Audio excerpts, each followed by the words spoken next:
laksa peristiwa. Mantep Pak.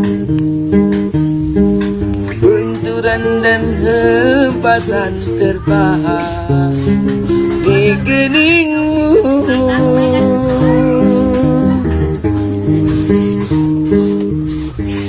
Bahumu yang dulu kekar, legam terbakar matahari, kini kurus dan terbungkut.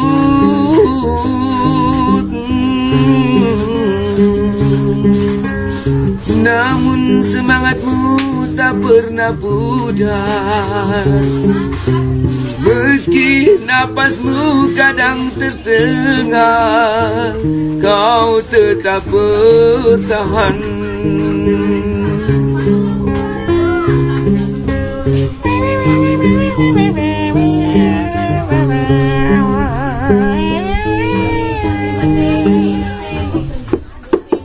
Engkau telah mengerti hitam dan merah tanah ini.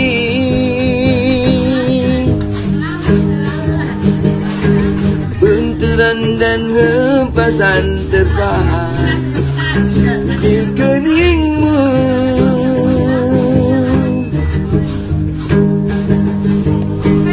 Bahumu yang dulu kekar, legam terbakar matahari, kini kurus dan terbungkuk.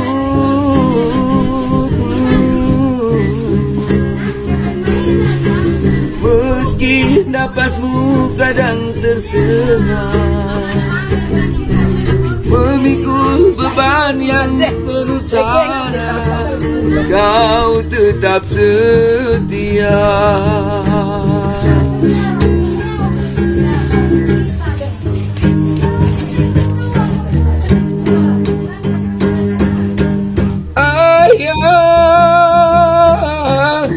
Dalam sepi heningku rindu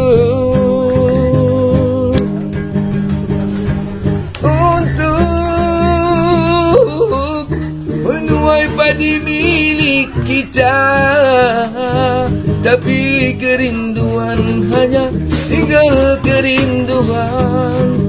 Anakmu sekarang banyak menanggung beban.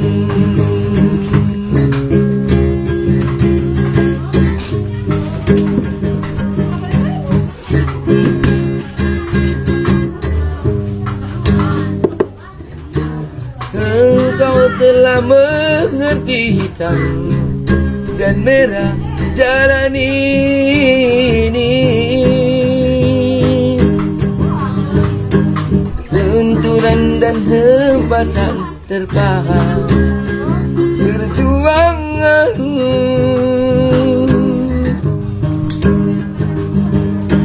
Kau nampak tua dan lelah, keringat menyutup deras, namun kau tetap tabah.